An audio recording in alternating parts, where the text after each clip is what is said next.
Well, you guys, not gonna lie, I feel like home alone right now. Walking into HEB by myself to get some crawdads.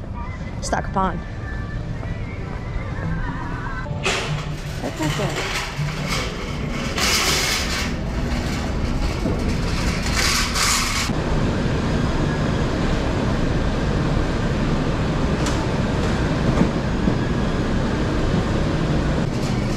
Y'all have fun. Thank you very much. Thank you. That is nice.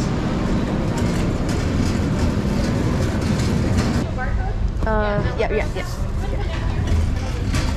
And then I just need, do you guys have 20-pound bags of ice? No, we just have 10 pounds, but I can sell you two Yes, pounds. 2 10-pounds, please. So there's 20, 30, 35, 36, and 12. And then the ice is going to be done on that. Awesome. Thank you very much. You're welcome. You too.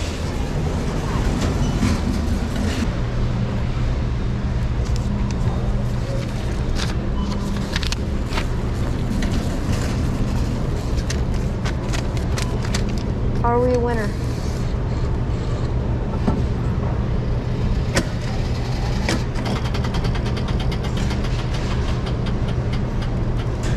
So close.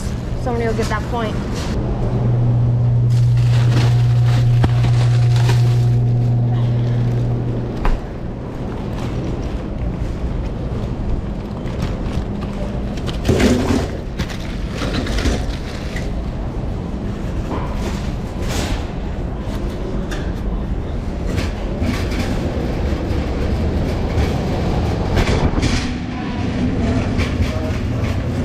Hey, thank you.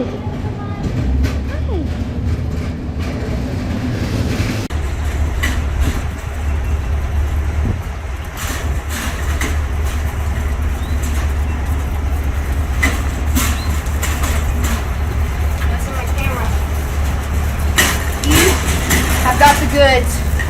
It's not a giant thing, but you know, we also got to fit ice and stuff, and good enough.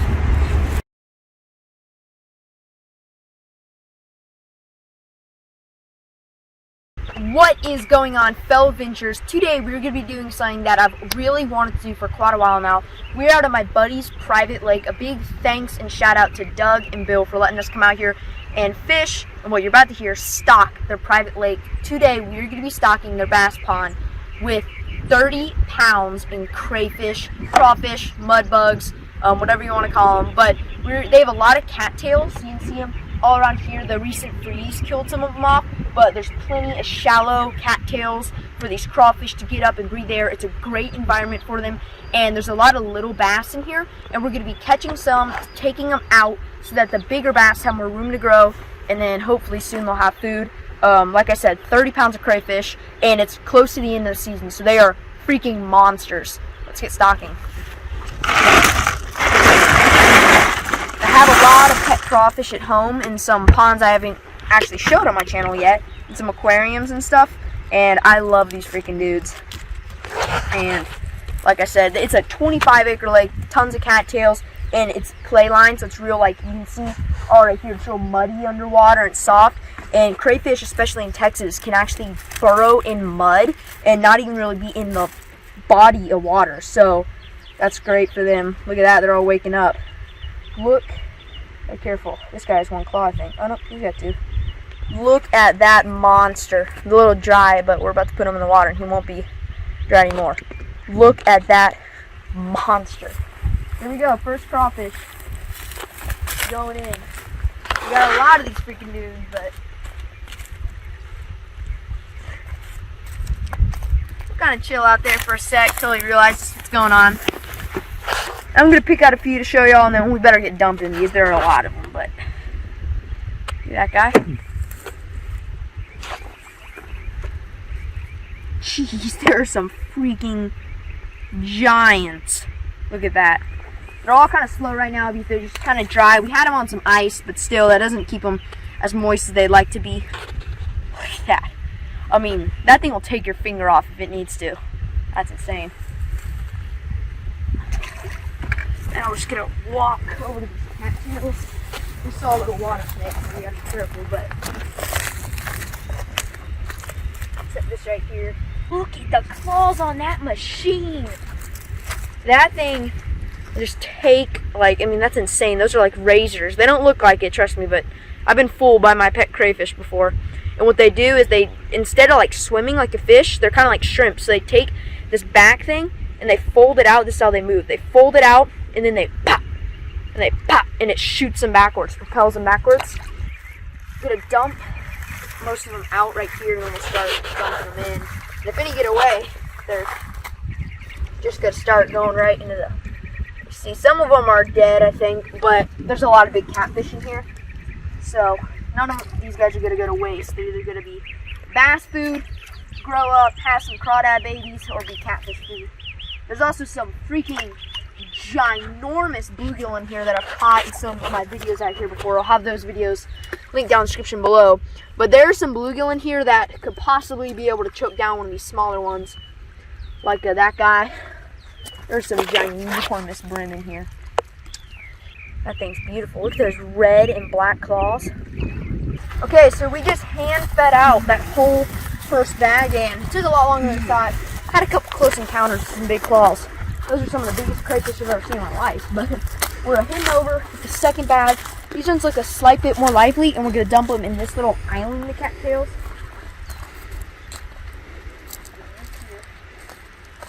How far out I'm going to go sinking mud, but right here.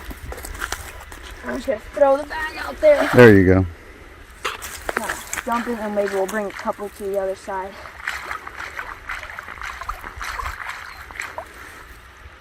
There we go. Shake those guys out. Okay, now go down to that pile. Do some down there. Couple right here. There's some little nubs and stuff in the structure. Look at that guy. Acrobatic. Acrobatic, whatever.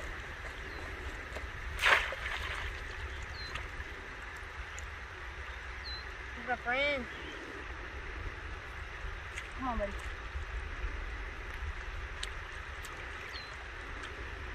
This guy's a little clammy. Throw him out further. Good. They'll start working their way out. Some of them are definitely dead. They weren't the freshest looking bag. We got them from HEB, but it is late in the season, so the ones that are alive are freaking giants, which is good because these little stunted bass won't be able to eat them right away, so the crawfish will have time to get established in their new environment, habitat, mate, have some little crawfish, and then over time, like I said, we're going to take out some little bass. Bass will get bigger. They'll have tons of crawfish to eat. To be honest, we're probably taking like 50 of these bags to get a real substantial amount of crawfish in here, but this is all that we can fit in the cooler, and over time they're going to breed, they're going to spread out. They have plenty of room. It's a 25-acre lake, like I said. It's pretty cool. I mean, look at that pile of them. They're slowly working their way out. I'm saying, I've always wanted to stock a pond of anything, really, but crawfish is awesome. This is actually the lake, too, where all the bass from the backyard bass pond, we caught these stunted bass, put them in there, and now the 4 bass that survived, one of them sadly didn't make it about 2 months after we put them in there. I don't know why, but the 4 out of 5 we put in there are still doing great today. 3 of them are over 2 pounds, which is pretty insane. And it's actually like today is the year birthday of the backyard bass pond. So make sure y'all drop a like and a comment for the backyard bass pond. That's awesome. Look, they're starting to spread out. There's some all the way over there now. That's crazy.